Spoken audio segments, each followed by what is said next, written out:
Përshëndetje, mirë se erdhët në Vox Politics. Unë jam Edlira Çepani dhe ky është një podcast që në fakt ashtu siç kemi thënë, ka lindur si një ide për të dhënë vajzave dhe grave në politik zërin e tyre, duke qenë se nga statistikat në të gjitha monitorimet e medias që ne kemi bërë si rrjeti i grave barazim vendimarrje që prej vitit 2015, vetëm 14% e vajzave dhe grave në politik kanë një zë të dukshëm në media, kundrejt 86% të burrave edhe djemve. Ky podcast vjen si një mundësi më shumë për të folur mbi karrierën politike, për të folur mbi ato gjëra të cilat gratë dhe vajzat mund të sjellin në politikë, për të folur për barazinë gjinore si një nga perspektivat kryesore që e bën politikën një sektor më të mirë dhe që e bën Shqipërinë një vend më të mirë. Ne do të kemi kënaqësinë sot të kemi një nga pedagogët, një nga studiueset dhe një nga historianët edhe juristët më të mira në Shqipëri, zonën Elena Kocaqi. Së bashku kam nderin ta moderoj këtë podcast si gjithmonë me femër të lushme Aurora Sulçe. Edlira, përshëndetje Elena. Faleminderit që na u bashkove në këtë podcast edhe me këmbë të mbarë të gjithëve. Faleminderit shumë Edlira, faleminderit shumë e nderuar. Për mua shumë kënaqësi që jam këtu dhe që fillojmë së bashku. Në fakt dihet që në periudhat parazgjedhore gjithmonë flitet për politike dhe është normale, por flitet për lider dhe ne dim në Shqipëri janë burra kryesisht. Mes në një rast të veçantë, si rasti i Elenës, që do ta zbulojmë sot. Por dhe gjithmonë është ashtu siç Edlira tha, ju jepet atyre hapësira. Ndërkohë që gara elektorale ka gra dhe vajza që janë shumë të zonjat. Janë të zonjat në arsim, në ekspertizë, në profesionalizëm dhe kanë treguar në fakt që kanë qenë gjithmonë në shërbim të komunitetit, të qytetarëve dhe ne do të synojmë që nëpërmjet këtyre bisedave të mësojmë më shumë për to. Më shumë brenda politikës edhe jashtë politikës, më fal. Apo jo ti? Është shumë e vërtetë. Edhe në fakt, pyetja e parë që mua më vjen në mend për Elenën është, Elena, ti ke shumë profesione. Të shohim si historiane, siç e thash, të shohim pedagoge, juriste, cili është profesioni e politikane tashmë, cili është profesioni yt kryesor dhe ai që të bën të ecësh përpara? Shiko, mua më njohin si historiane në përgjithësi, por në 20 vitet e fundit karrierës time, unë jam marrë më shumë me juridikun dhe me shkencat politike dhe me qeverisjen.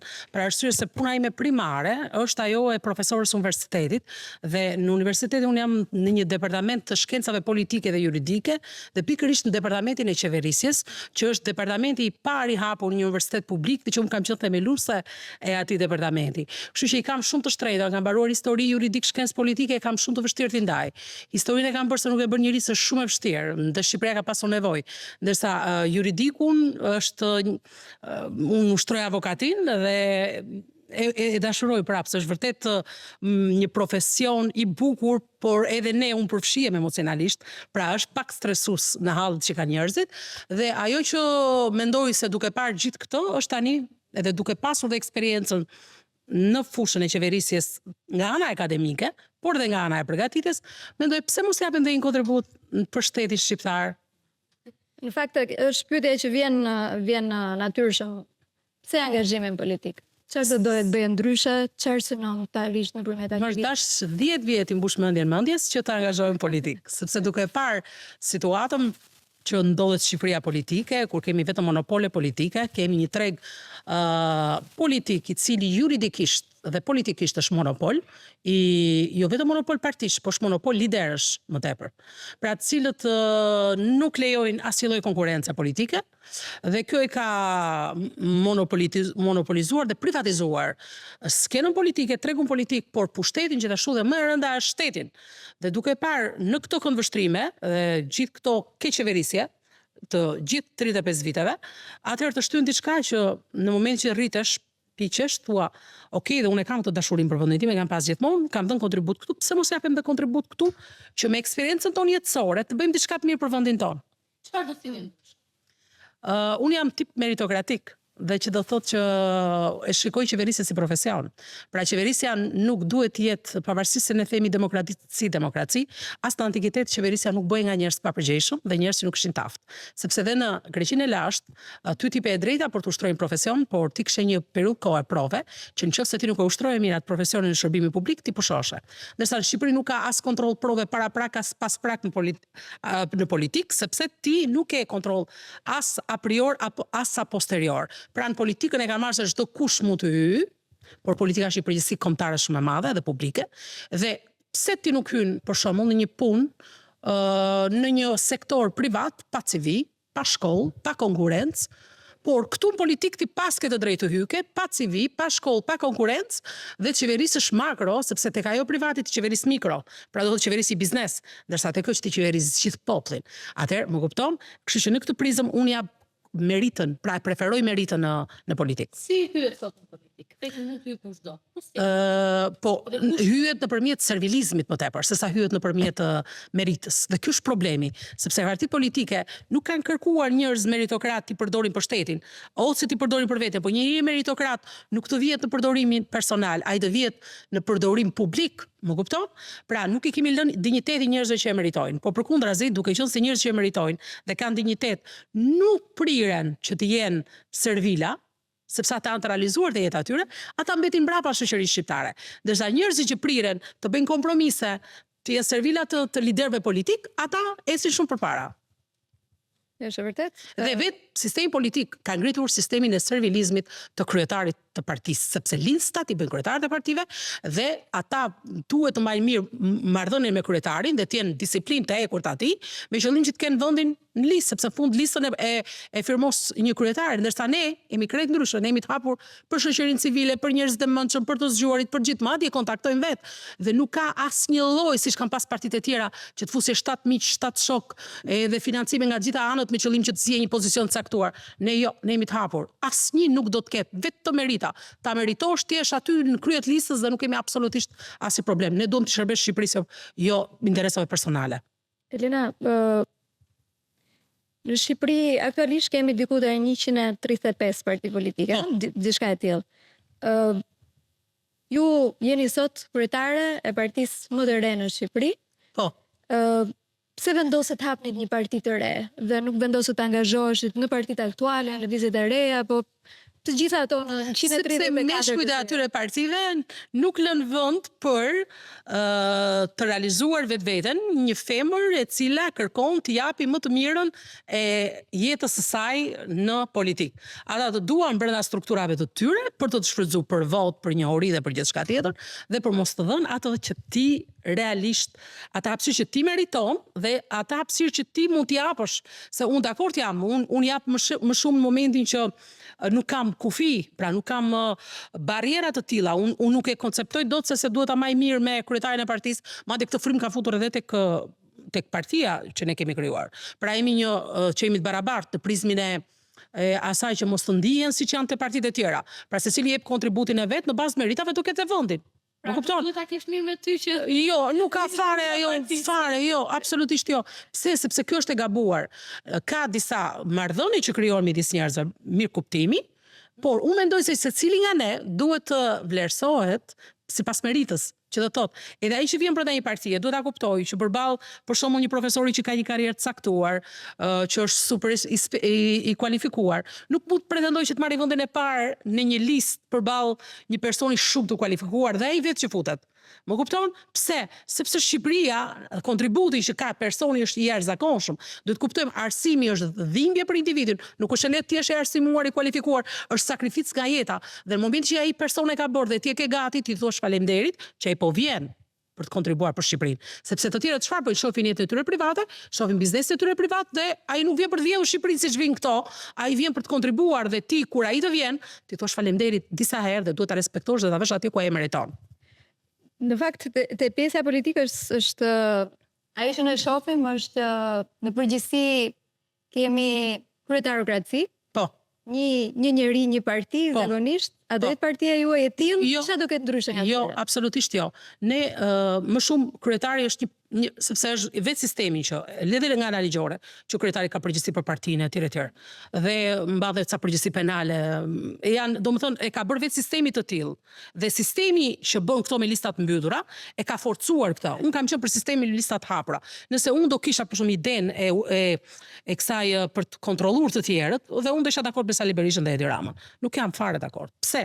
Secili do të konkurrojë në tregun politik hapur. E meriton, shko atje, të do populli, shko atje. Dakord? Kështu që nuk jam fare, unë jam që ne këtë sistem ta ndrojmë dhe do kontribuojmë për këtë, me qëllim që nesër unë dal përballë publikut, publiku më do, vazhdoj. Publiku nuk më do, nuk vazhdoj.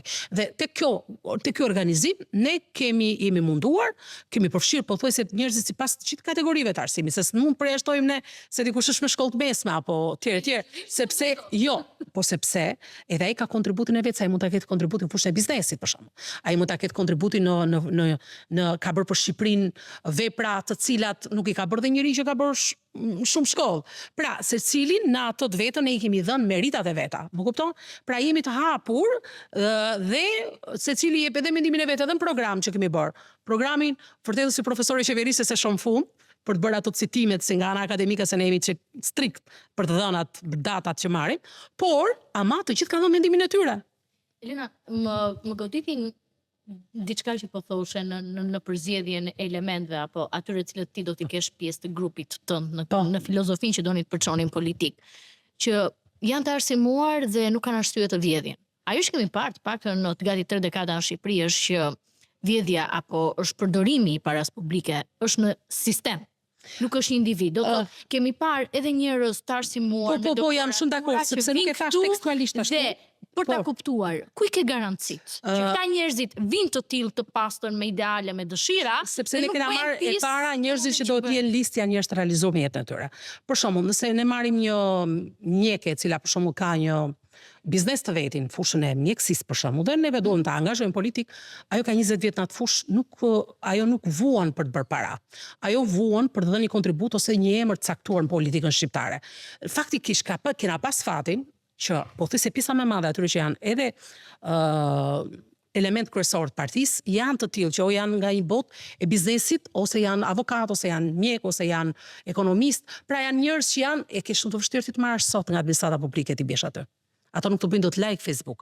Pra e vetmja sot aktualisht që jep kontribut për Shqipëri është shoqëria civile, profesionet e lira, këto janë fati i madh i Shqipërisë që i ka, të cilët ti mund t'i marrësh dhe t'i vendosësh në politikë. A vin ata? Kjo është shoqëria civile për një punë. Sekond. E di se sa e vështirë është një pjesë e këtyre profesionet e lirë se ne jemi fakt më të diskriminuarit të shoqërisë. Po, të diskriminuar dhe juve edhe kjo po stres është ajo që duhet t'irun politikë, sepse kjo stres është ajo që e njeh shumë mirë situatën, është e arsimuar, është e pavarur, nuk bën kompromise, nuk po them të gjithë, nuk po flas që këto janë 100% ashtu, sepse njerëzit e bëjnë veten në njëri. Dhe ku flasim për të ardhur te sistemi, po sistemi korrupsioni është sistem në Shqipëri. Ne nuk e ka fajin individi për korrupsionin. Unë mendoj se ka sistemi që ka ngrit partitë politike gjithë të kohë. Nuk e pse ti për të legalizuar shtëpinë tënde, që të takon sipas ligjit, shkosh të japësh shvet. E po kush e ka lejuar këtë? E ka lejuar politika. Nuk e pse ti për të regjistruar një pronën tënde në hipotekë apo për ta rifreskuar apo të marr të japësh shvet. Kush e ka bërë këtë? Politika. Pra duhet të them që ne duhet të ngrejmë, domethënë ka korrupsion aktiv dhe pasiv në këtë pjesë e zgjedhjes. Nuk duhet të përshpejtoj procedurën, se ti momenti që e mban dokumentet tjetër 5 vjet, 10 vjet, 20 vjet, po di shumë. Atëherë dhe nuk i jep bën 10 aplikime për të marrë një dokument dhe ti nuk e jep atit. Normal që ai do gjej mete të tjera sepse aty ti duhet patjetër. Dhe ai priret që për shembull të japi diçka vetëm për të marrë dokumentin që i takon, pa ti i takon, nuk ka pse t'i japi. Prandaj në këtë prizëm unë mendoj se nëse ti do kishim shtet një qeverisje që krijon ato mekanizmat të cilat ti nuk ke nevojë ta bësh këtë gjë, por ti duhet zbatosh vetëm ligjin, nuk krijoj edhe tjetra që është problem, edhe pagesat. Singapori korrupsionin e ka hequr nëpërmjet pagesave.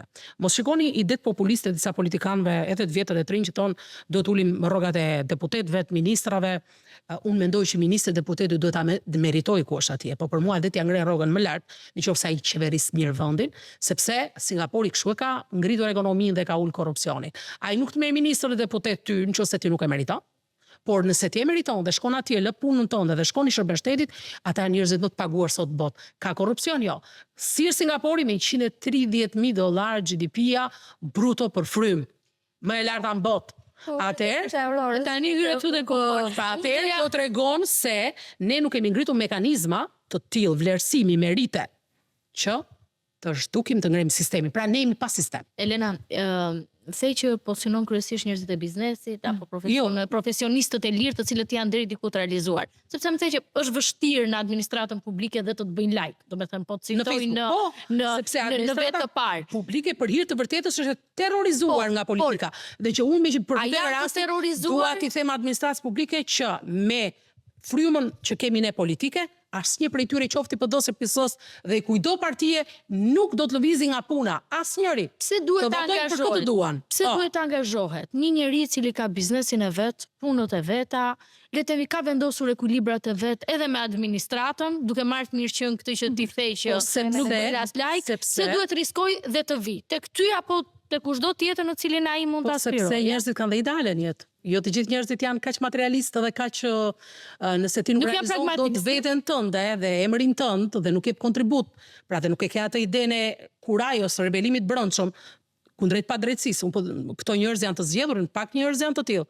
Për këtë po them, sepse njerëzit që konformohen, këto nuk të çojnë dot vetveten përpara, jo të çojnë shoqërinë përpara. Pra ti nga kush pret nga njerëz që konformohen për çdo gjë, uli kokën, bëj servilin, nuk e bën kur dot liderin këtë. Liderin e bën individi i cili nuk ka frikë nga asgjë, por ka frikë vetëm nga e vërteta, nga Zoti kur i bie tjetrit në i merr hakun. Por një njeri i cili ka ideale, i cili ka motive, i cili nuk e pranon padrejtësi, sigurisht që do t'japi kontributin e vet. Elena, me që jemi këtu dhe pjesë e politikës. Bën zgjedhjet 2025, Elena Kocaj që merr më shumë vota nga të gjithë, bëhet kryeministre, ditën e nesërme duhet marrë vendimin e vet të parë. Cili do të ishte ky vendim? Është shumë e vështirë kjo gjë, sepse këtu e flam një 35 vjet nuk është ngritur asnjë lloj sistemi dhe ma beso është jashtëzakonisht shumë e vështirë. Ku ta fillosh? Te politika, tek ekonomia, tek pensionet. Si është vizioni që keni ngritur ju, pra cilat janë prioritetet e ekonomia? Ekonomia njëshi. Ekonomia njëshi, edukimi dyshi dhe siguria. Të tre, këto janë shumë të rëndësishme, nuk mund të ndash nga njëra tjetra. Pse ekonomia, pse edukimi dhe pse siguria? Këto janë bazat. Sepse duhet kuptojmë një gjë. Nëpërmjet ekonomisë ne kemi të ardhura për të bërë çdo punë tjetër. Po s'pa ekonominë nuk ke absolutisht asgjë. Sistemi i tatin taksave në Shqipëri bledh shumë pak në raport me ato që është GDP-ja e përgjithshme si bruto dhe neto. Që do të thotë që këtu ke një evazion fiskal të tmerrshëm në prizmin e parametrave që ka edhe Evropa. E para, e dyta, nuk ke mundësi biznesi, ti themi ne ke mundësi biznesi, po ti nuk ke realisht mundësi biznesi, sepse ti e ke tregun monopol. Dakor? Ti ke monopol tregun në Shqipëri. Sepse çdo gjë është monopol nuk krijuat 35 vjet. Ti duhet liruar tregun, pra nuk duhet bërë tregu. Tregu do të thotë që ti që e zonja të bësh biznes, dhe jo ti duhet ta kesh mirë me partinë politike për të marrë një koncesion, për të marrë një monopol aty dhe për të marrë edhe ti bësh konkurrencë dikujt tjetër që në mënyrë të pandershme. Çfarë do të bëjë? Pra, kjo do të thotë që Elena Kocaj, kryeministre për të larguar ekonominë. Monopolet në ekonomi. Është fatikisht ne kena bërë gjithë studimin e buxhetit të ardhurave tyre. Duhet marrë me sektor. Më kupton nëse ti merr për bujqësinë, për shembull, marrim bujqësinë. Bujqësia sot kontribon jashtëzakonisht shumë pak në buxhet. Ka 40% të popullsisë që merret me bujqësi dhe të investimi që bën shteti në bujqësi është $150 milion nga buxheti dhe janë $7 milion që është një projekt tjetër, pra tek 200-220 milion dollar. Mi po ti investon $200 milion për 40% popullsisë që ti e ke të punësor aty. E kupton sa pak është? Atëherë çfarë duhet bësh ti? Duhet të ngrish politika të tilla që të mbështesësh bujqësinë duke bërë dhe studim nga lart, sepse unë them që qeverisja duhet bërë me universitetet, ti s'mund ta bësh dot vetëm. Për farat, ti duhet konsultohesh me ekspertët, me profesoratin. Për politikat bujqësore, ti patjetër duhet marrësh me ato. Unë mendoj se bujqësi çelësi është tregu. Tregu, si është tregu?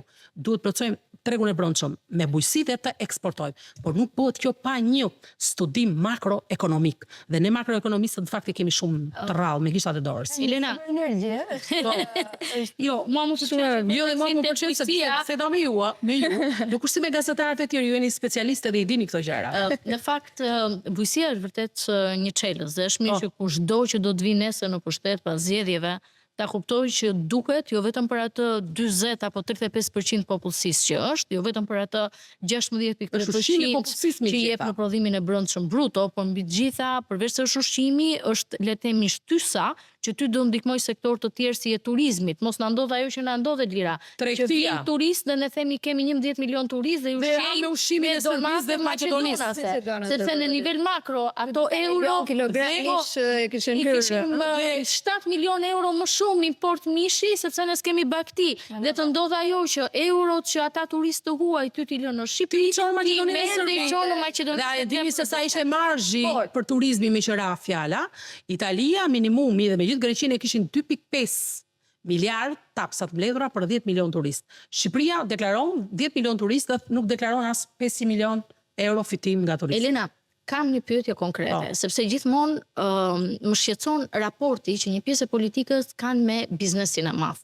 Një pjesë i quhen oligark, një pjesë janë kompani të mëdha, si është qasja jote? Qasja ime është krejt tjetër. Unë prandaj kemi që nemi parti... Se e vure teksin të tregu, e vure teksin të biznesi, dhe prandaj më ngacmoni. Asnjëherë nuk mund të merresh, nuk ka faj biznesi. Kur? As biznesi i madh. Nuk mund të them unë një biznesmenit madh që ti je oligark, ti je kështu, çfarë ka ai? Fajin e ka politika. Politika është rregullatorin dhe në ekonominë, makroekonomi. Gjithçka që ndodh për fajin politikës, sepse edhe fajin biznesit e ka fajin politika. Kështu që ne jemi për mbështetjen e biznesit. Pse? Sepse biznesi është ai që do të çojë ekonominë përpara, ai do bëj investime, ti duhet ta mbështesësh në prizmin e ndershëm të fjalës. Pra jo ne të marrin taksa paguesit më të varfër, sepse 90% buxhetit e dikush e mbush, rrugtarët, mbaj 90% biznesit në Shqipëri, të shtetit. Ata mbushin me TVSH-n, ata mbushin me sigurimet shoqërore shëndetësore, ato e mbushin edhe me tatimin mbi të ardhurat personale që tatimi mbi parë. Sepse tatim fitimi që vjen nga biznesi është $500 milionë, kaq është ai që pagon biznesi. Tani ti s'mund t'ja marrësh këtij fukarajit të Shqipërisë dhe pasandej ato para ti pagosh nga buxheti përsëri në mënyrë të padrejtë. Pra qasje do ta keni pozitive me biznesin, po me rregulla të barabarta. Me rregulla të barabarta, sepse unë si profesore tatohem 23% për një orë mësimi më tej, ndërsa biznesi tatohet 8 deri në 15%. Ai si pensionist, tatohet 20% të vëshëja me atë rrogë qesharaki që merr, ndërsa 6% këto thonë të tatohet hoteli luksit. Ku është drejtësia këtu? Një hotel i luksit 200-300 euro nata, pse duhet ato 6% në raport me bukurën dhe me ushqimin? Kjo politikë që kanë ndjek qeveria, kjo nuk është politik, e majt jo, as të djathtë të ngarin politika të tilla, as i vend botës. Këto janë politika të cilat nuk di të them një fjalë se s'do doja të isha e ashpër, por nuk ka lidhje as me ekonominë, as me biznesin, as me shtetin.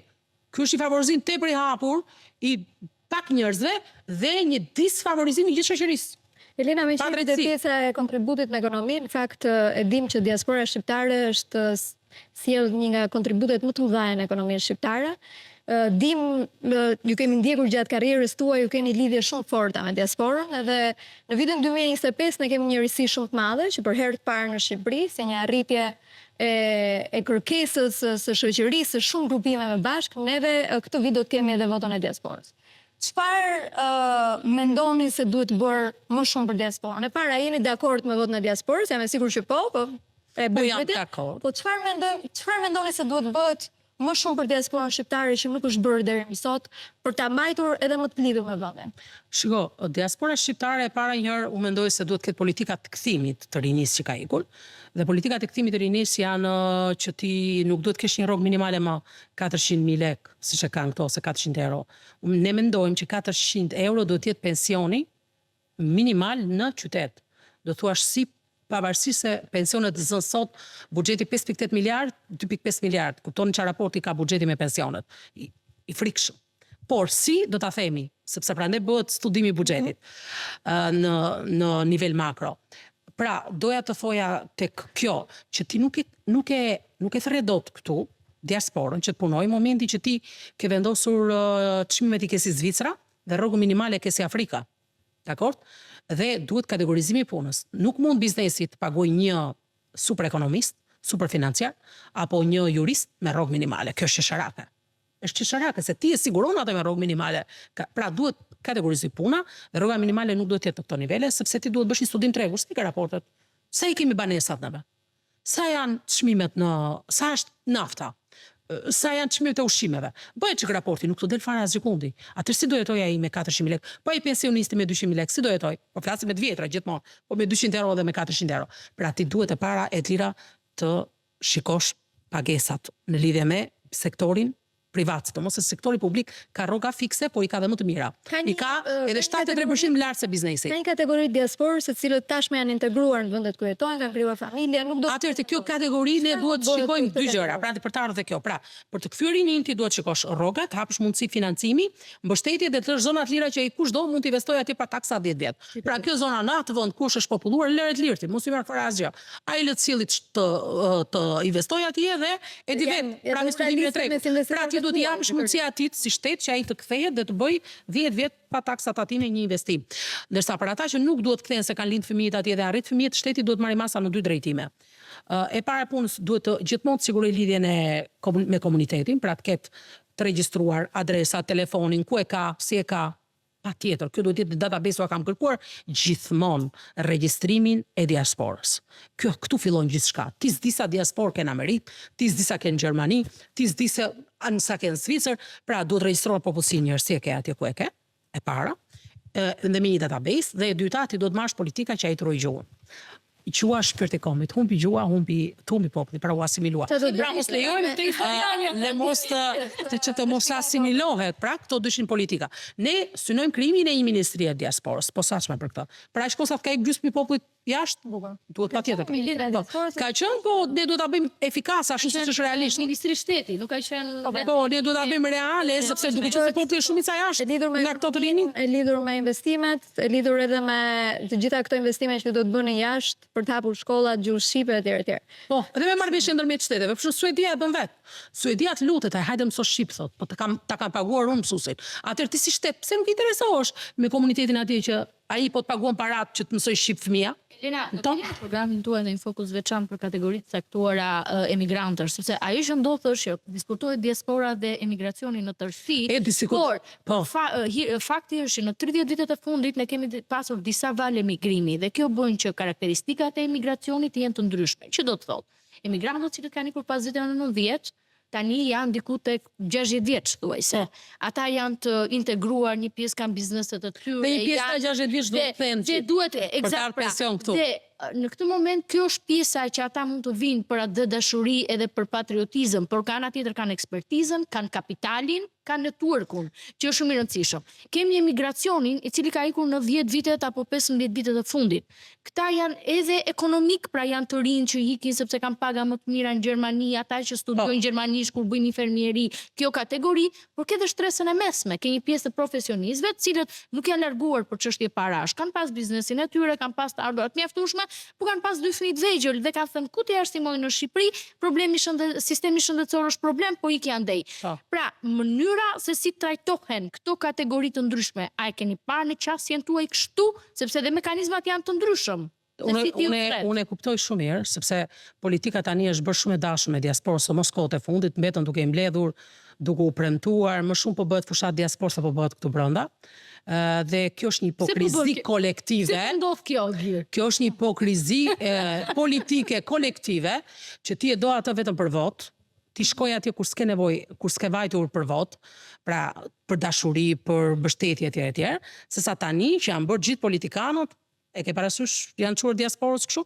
Unë marrëdhënie me diasporën i kam pas me vite, dhe ndoshta nuk do dalej shumë në diasporë, sepse e para kam një lidhje, e dyta koha shumë e shkurtër, e treta parat janë shumë që shpenzohen, dhe unë ke di edhe një pjesë më hajde, se partit e kupton që janë ka qenë shtete dhe kanë mundësi.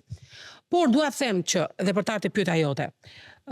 Po unë jam dakord ta thash që kategoritë e të rinjve duhet jenë fokus, sepse këto shtojnë dhe popullsinë, lindjet dhe fëmijët, do të jenë fokus i veçantë për shtetin.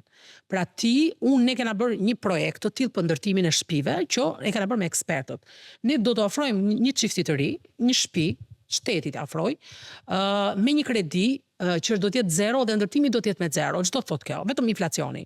Pra, ne kemi lëndën e parë këtu në shtëpi, sepse shtëpia është e para, pas e vijnë tjerat. E kemi këtu me gur, me zhavor, me gëlqere, me të gjitha. Atëherë shteti në ato tokat që ka mundësi të ngrej shtëpi të pakën 80 metra katror, 2 dhoma kuzhinë, e cila me një kosto 40.000 euro të jepet ty si çiftëri, dhe ti ta lash po me një kredi bankare shtetërore për 30 vjet, për 40 vjet. Ty të bien 100-200 euro si tip kredi që ta paguash këtë për 30 vjet. Shteti merr do marrë vetëm inflacionin. Kjo do të thotë që ti pajisesh me shtëpi direkt. Këtë e ke për 30 vjet të ardhshme për ta paguar, nuk do ta paguash me interesa bankare, do ta paguash me zero, dhe do ta marrësh me kosto. A ka ndihmë të madhe për një çift të ri se kjo? Në moment që ti ke dhënë shtëpinë atit, ai ka mundësi që me ato para të hapi një biznes të vetin apo të bëj qoftë edhe shteti ta bëri në një zonë pa tatime taksa, kjo është një mundësi që ti t'i afrosh ato. Është stili banesa sociale. Po, jo sociale, ai e ka të vetëm. Apo blejnë dhe një shtëpi vetë. Po, ai e ka të vetëm. Po, shteti do të mbështesi që ai të ketë shtëpinë vet. që ai mos të ndihet nesër që dikush tjetër vjen politik dhe e nxjerr nga shtëpia. Jo, kontrata që dohet me shtetin ai është që ai është pronar. Por shteti do t'i japi atij me një çmim sa kostoja e ndërtimit dhe me kredin zero, vetëm inflacion. Pse duhet ta bëjmë këtë? Do ta bëjmë këtë sepse tregu i ndërtimit në Shqipëri ka qenë monopol. Politika e ka çuar dhe e ka lejuar që çmimet kanë shkuar më shtrenjtë në Amerikë dhe në Evropë, dhe një çiftëri, mos çiftëri, po dhe një çift i vjetër me biznes tu e ka shumë vështirë të marrë një shtëpi dinjitoze të jetojë diku. Atëherë po këta të rinj nuk e kanë fare mundsinë, atë shteti duhet ndry. Shteti nuk e kanë për pasuron 5 njerëz. Shteti është i të shqiptarëve dhe politika që kemi ne është i politikë kombëtare, që thotë që ne duhet vëmë interesat dhe sigurinë kombëtare dhe mirëqenien kombëtare si prioritet. Dhe mirëqenia kombëtare do thotë për 3 shtresat, jo për 5 njerëz. Folëm shumë për ekonominë, folëm për politikën, tani për ekonominë do të donin të rrinë 3-4 orë, sepse jam bërë shumë e pasionuar sidomos për buxhetin. Nga profesore me njëri sepse është thelbi të ekonomisë që kemi në Shqipëri. Edukimi dhe siguria, këto janë thelbi, prandaj edhe ne flasim pafund te kjo. Folëm për këtë pjesën patjetër, po unë do të kthesha në çifte pjesa personale. Më pëlqen të flas edhe për personazhen, për politikanët, edhe si njerëz dhe si profesioniste dhe si unë kam një pyetje kështu interesante që është e lidhur me historinë. Me që është baza jote, është ajo me cilën ne të njohim.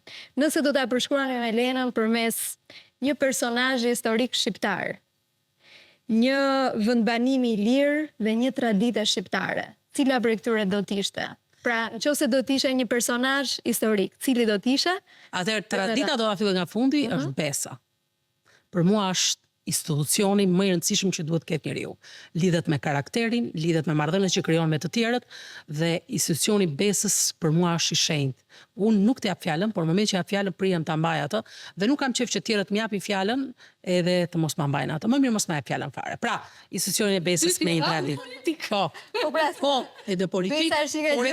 Në marrëdhëniet ndërpersonale është shumë e rëndësishme. Unë e kam. Humbet zakonisht. Dhe njerëz që kanë gjithmonë pa dashur në rastin Elena, kanë thënë gjithmonë që mirënjohjen edhe besën e kanë të rëndësishme në momentin që bëhen pjesë, le të themi, e jetës politike. Fatkeqësisht është një virtyt që ju zbehet, nuk po them. Mosmirëjoja dhe pabesia janë dy defekte shumë të rënda të individit. Bëjmë premtimet edhe më pas disa vitesh. Jo, unë një premtim që them do ta bëj është e sigurt, unë e bëj me kontratë hapur publike.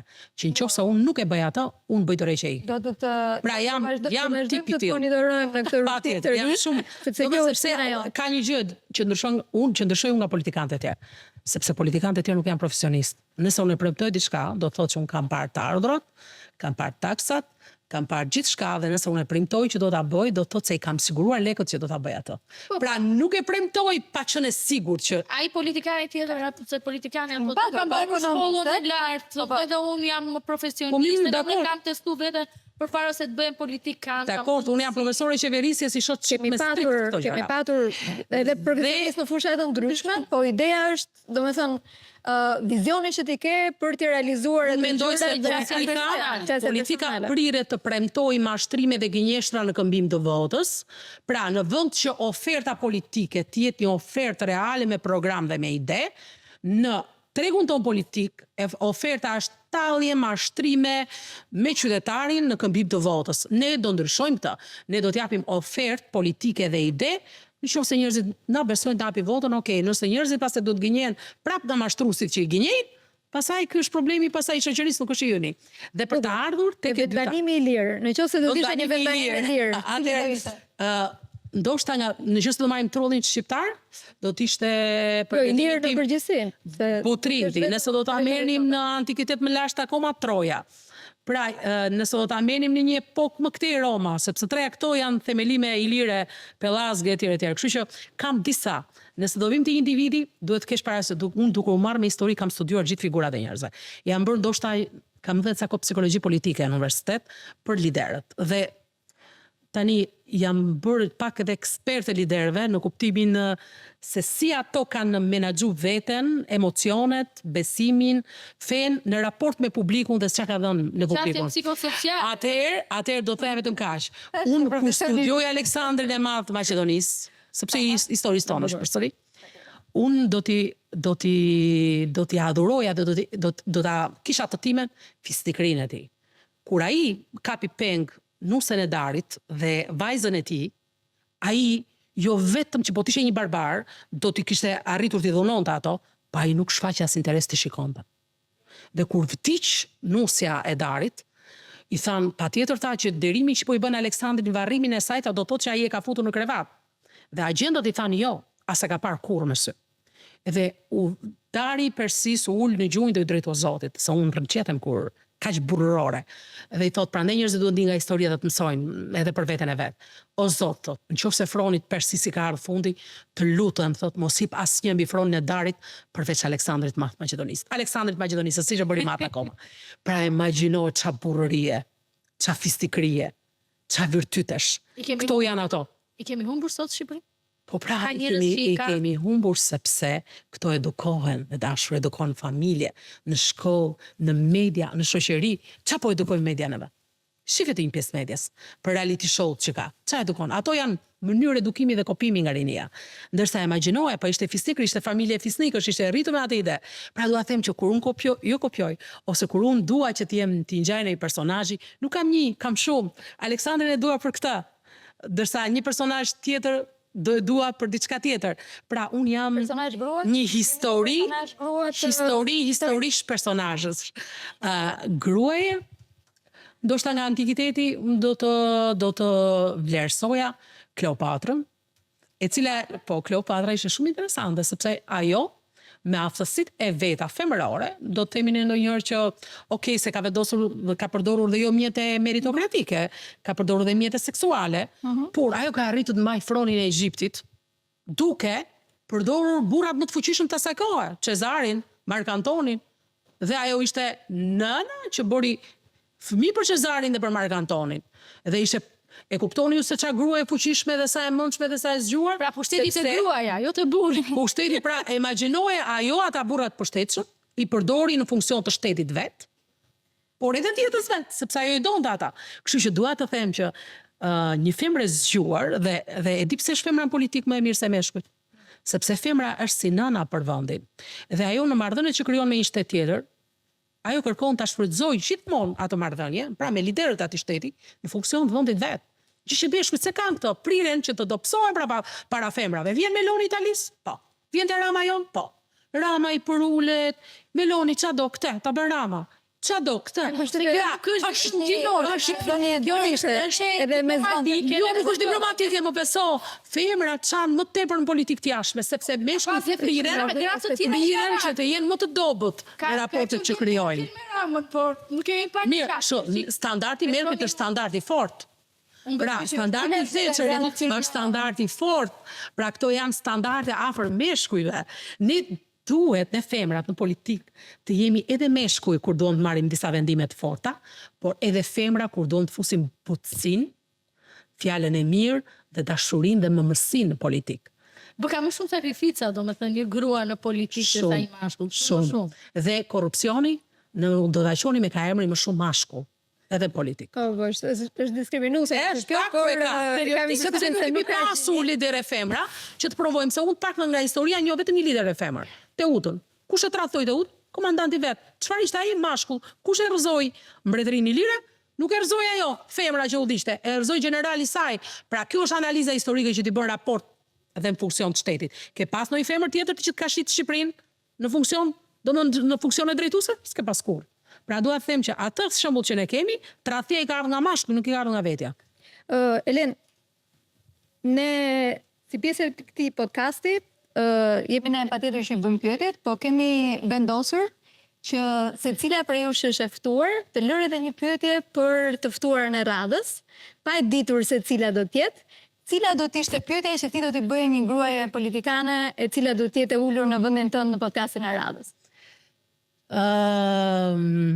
Pyetja që unë do t'i bëja është stili. Pra, a mendon që stili të bërit politik në Shqipëri duhet të ndryshojë te gratë, sepse neve kemi pas shembuj të grave meshkuj në politikë. Më kupton? Dhe politika shqiptare ka nevojë për gra, femra, në prizmin e asaj që ne mos shndrohemi në meshkuj. Mos bërtasin. Kjo është e thënë më thjesht. Jo vetëm mos bërtasin, por në fushën time. në debate midis meshkujve, një femër gjithmonë duhet të lozi rolin e amortizatorit qetësues. Pra jo të jedhësh benzin zjarrit, siç ndodh parlament, më thoni, në cilin spital psikiatrik, në cilën rrugë të botës sot, në cilën lagje qenësh aktualisht, ti mund të shikosh në ngritje zëri ulërima bërtitur si në parlamentin shqiptar, më thoni. A nuk tregon kjo një nivel shumë të ulët? Ka disa parlamente edhe që zirë me karike. Niveli ulët është për mua. Pse? Sepse ti do të kish nivel qytetari edhe në momentin që ti e kupton. Patjetër që duhet diskutimet të jenë serioze dhe të jenë pa thyer personalisht individët. Pa i cënuar fizikisht. Në Shqipëria në këtë moment, patjetër. Ne nuk e kemi këtë, fatkesisht nuk e kemi, por ne do të jemi pikërisht të kësaj linje. Jo, nuk kemi të stereotipi, në fakt, gratë dhe burrat në politikë, se kjo është pjesa jonë. Çfarë duhet bëjnë gratë ndryshe në politikë? Kjo do të ishte pyetja. Gratë dhe burrat. Çfarë do të sillin ndryshe? Nuk është çështje gjinie në rast të parë, është një çështje njerëzish të cilët duhet hyjnë aty me vlerat e duhura, me principet e duhura dhe me integritet. Ne kemi nevojë për integritet në politikën shqiptare, qoftë ai i ardhur nga gratë, qoftë ai i ardhur nga burrat. Ajo që kemi nevojë në politikën shqiptare, kur themi që kemi më shumë nevojë për gra, është që kemi nevojë për perspektivën gjinore, sepse vendimarrja nuk mund të jetë domen apo monopol, siç po thoshim pak më përpara, vetëm një gjinie të caktuar apo një grupim i caktuar. Dhe pikërisht prandaj, duke qenë se politika është përfaqësuese, duhet që të kenë zërat e tyre të gjithë përfaqësuesit dhe gratë dhe vajzat janë 15% e popullsisë. Dhe nuk bëjnë diskriminimin që jemi më të buta apo janë më agresive etj. Por duhet që patjetër të gjitha zërat ashtu siç janë, se kemi edhe burra në politikë të cilët nuk përdoren agresivitetin, janë profesionistë etj. Kemi edhe gra të cilat nuk është çështje gjinie, është çështje personazhesh dhe politikanësh të cilët hyjnë në politikë me një qëllim caktuar. Dy janë qëllimet, ose të bëjnë diçka për vete, ose të bëjnë diçka për vendin. Kur hyn për të bërë diçka për vendin, sillesh ndryshe, sepse vizioni që ke është ai për të bërë gjithçka për të mirën e komunitetit. Unë do të të falenderoja shumë dhe do të doja që edhe një mesazh të fundit për ata që po na ndjekin, ta jepja si përmbyllje e këtij podcasti dhe kësaj bisede të këndshme që patëm bashkë, nëse Aurora s'ka pyetje tjetër. Disa shpejt iku, mendoj se do donim të kishim edhe një orë tjetër për të folur për. Atëherë e vetmja që unë t'i thosha publikut është që të na mbështesi. Ne do t'i sjellim publikut paktën një ofertë politike serioze, qoftë me program, qoftë edhe me individ, se tek e fundit në tregun politik, kërkesë oferta është kjo. Politikanët ofrojnë program dhe njerëz të kualifikuar, populli duhet t'japi votën. Dhe shpresojmë që populli të kuptojë që populli të votojë individët dhe programin dhe mos të votojë në mënyrën tifozlik si pasi partije apo një lideri të caktuar, që ne t'i japim mundësi rinisë shqiptare, që ne t'i japim mundësi vendit të ndryshojë dhe ne të shkputemi nga tranzicioni. Dhe duke qenë se unë jam ndoshta nga paktat ato kryetare partie femra, ndoshta e vetme aktualisht në tregun politik, do doja që të më kursejnë, të më trajtojnë, unë do t'i trajtoj me shumë dashuri dhe kujdes, qoftë mediat, qoftë publikun, qoftë edhe kryetarët e partive tjera politike apo çdo parti tjetër politike të më trajtojnë me atë butësinë, me atë që ne femrat e meritojmë, por dhe t'japim edhe një mesazh paqe, dashurie, qetësie. Populli shqiptar ka nevojë aktualisht për një paqe sociale. Gjë që ne si politik duhet ja afrojmë. Dhe kjo fillon tek e para duke dalë për mitingjet e duke mos bërtitur. Elena, shumë faleminderit që ndam këtë bisedë edhe për argumentat, për vizionin, mbi gjitha për energjinë e mirë. Faleminderit shumë. Jeni të mrekullueshme të dyja. Faleminderit ty dhe të urojmë suksese në rrugtimin tënd të ri që ke ndërmarrë me të gjithë bagazhin e të gjitha gjërave që ke marrë përsipër në gjithë këto vite. Të urojmë shumë suksese.